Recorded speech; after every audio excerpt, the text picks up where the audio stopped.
Asian समाचार सुनने वाले सभी दर्शकों को अमरजीत का प्यार भरा नमस्कार, सत श्री अकाल, अस्सलाम वालेकुम और या अली मदद। सुनिए इस हफ्ते के मुख्य समाचार।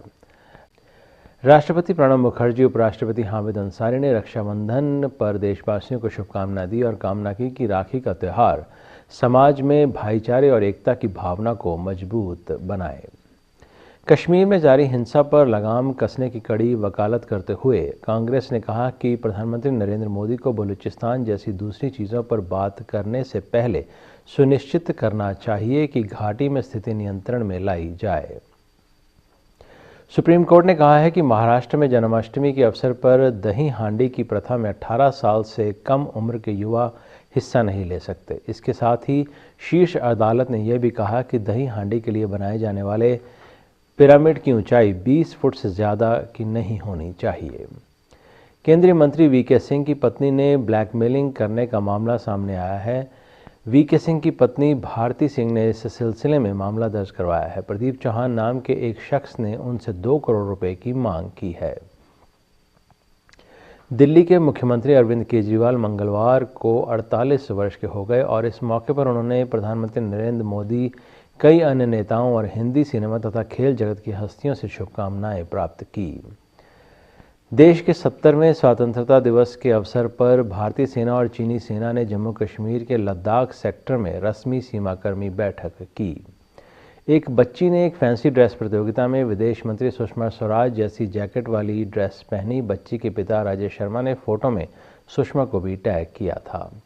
राष्ट्रपति प्रणब मुखर्जी ने भारत के 70वें स्वतंत्रता दिवस पर एट होम का आयोजन किया, जिसमें प्रधानमंत्री नरेंद्र मोदी और प्रधान न्यायाधीश टी.एस. ठाकुर ने गर्मजोशी भरे माहौल में हंसी मजाक किया। प्रधानमंत्री नरेंद्र मोदी ने स्वामीनारायण पंथ के आध्यात्मिक मुखिया प्रमुख स्वामी को सोमवार को श्रद्धासुमन अर्पित किए।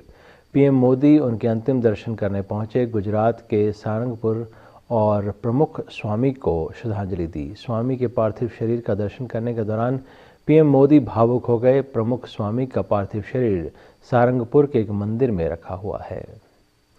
देश के 70वें स्वतंत्रता दिवस पर भाजपा के वरिष्ठ नेता लालकृष्ण आडवाणी ने कहा कि स्वतंत्र होना पर्याप्त नहीं है, क्योंकि दुनिया भर में भारत की प्रतीक्षा को बढ़ाने के लिए अभी बहुत कुछ किए जाने की ज़रूरत है। उन्होंने उम्मीद जताई कि भारत आतंकवाद की समस्या के खिलाफ लड़ेगा और विजय हासिल करेगा। प्रधानमंत्री नरेंद्र मोदी ने 70वें स्वतंत्रता दिवस के मौके पर लाल किले के प्राचीर से राष्ट्र को संबोधित किया। कहा कि आज़ादी के इस पावन पर्व पर 125 करोड़ देशवासियों को विश्व में फैले हुए सभी भारतीयों को लाल किले की प्राचीर से बहुत बहुत शुभकामनाएं।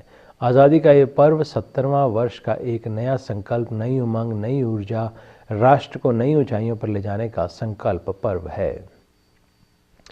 अटारी सीमा पर रविवार को पाकिस्तानी रेंजर्स ने स्वतंत्रता दिवस के मौके पर बीएसएफ के कर्मियों को मिठाइयां दी। ऐतिहासिक लाल चौक पर सार्वजनिक तौर पर तिरंगा झंडा फहराने का संकल्प लेने वाले और अलगाववादियों को रोक कर दिखाने की चुनौती देने वाली लुधियाना की 15 साल की एक लड़की को श्रीनगर अंतर्राष्ट्रीय हवाई अड्डे से प्रशासन ने रविवार को वापस भेज दिया। पाकिस्तान के प्रधानमंत्री नवाज शरीफ ने निर्वाचन आयोग ने पनामा पेपर्स लीक खुलासे में कथित अपतटीय संपत्ति के बारे में सूचना छिपाए जाने के कारण उनको हटाने के लिए विपक्षी दलों की ओर से दाखिल की गई याचिका पर उन्हें 20 दिन के भीतर जवाब देने को कहा है। राष्ट्रपति मैत्रीपाला सिरिसेना ने अपने पूर्व अधिकारी महिंदा राजपक्षे के 9 विश्वस्तों को श्रीलंका फ्रीडम पार्टी से बर्खास्त कर दिया है। एक बड़े फेरबदल के तहत एक कदम उठाया गया है।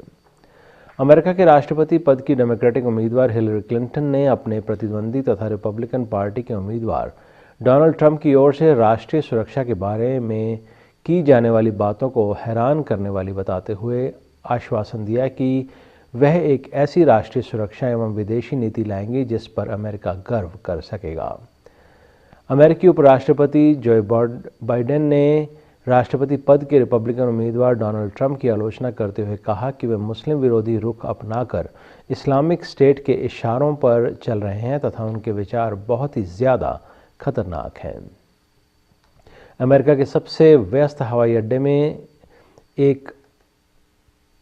अड्डे में से एक जॉन एफ कैनेडी अंतर्राष्ट्रीय हवाई अड्डे पर गोलीबारी की खबर के बाद इसके कम से कम 2 टर्मिनलों को खाली करा लिया गया। इस खबर के चलते हवाई अड्डे पर दहशत और अफरा तफरी का माहौल नजर आया।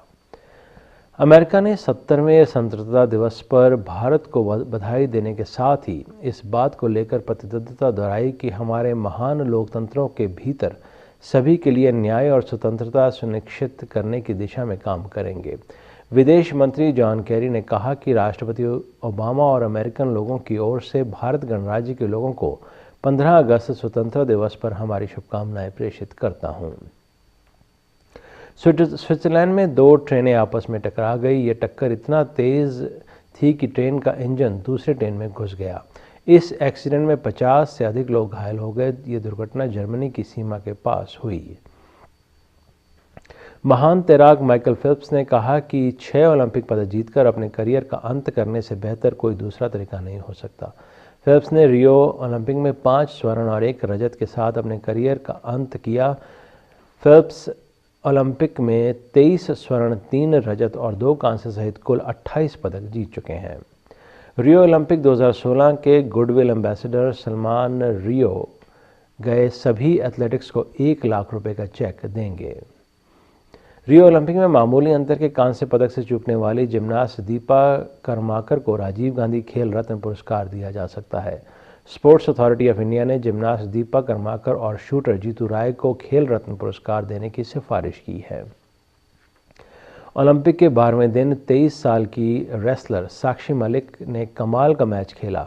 58 किलो की फ्रीस्टाइल रेसलिंग में वे 5-0 के बड़े मार्जिन से पिछड़ रही थी, लेकिन उन्होंने ऐसा पलटावार किया कि भारत को ब्रॉन्ज दिला दिया। रियो में ये भारत का पहला मेडल है। महिला रेसलिंग में भारत का किसी भी ओलंपिक का पहला मेडल ये है। सुपरस्टार सलमान खान ने तिब्बत के आध्यात्मिक गुरु दलाई लामा से लद्दाख में मुलाकात की। सलमान वहां पर अपनी आने वाली फिल्म ट्यूबलाइट की शूटिंग कर रहे हैं। बॉलीवुड अभिनेता अक्षय कुमार की हालिया रिलीज फिल्म रुस्तम को ऋतिक रोशन अभिनीत फिल्म मोहनजोदारो की तुलना में बॉक्स ऑफिस पर अच्छी शुरुआत मिली है। इस स्वाधीनता दिवस पर आज़ादी का जश्न मनाने के लिए एक विशेष कदम के तहत राजधानी लखनऊ के विभिन्न मल्टीप्लेक्स सिनेमाघरों में फिल्म रुस्तम का मुफ्त प्रदर्शन किया गया।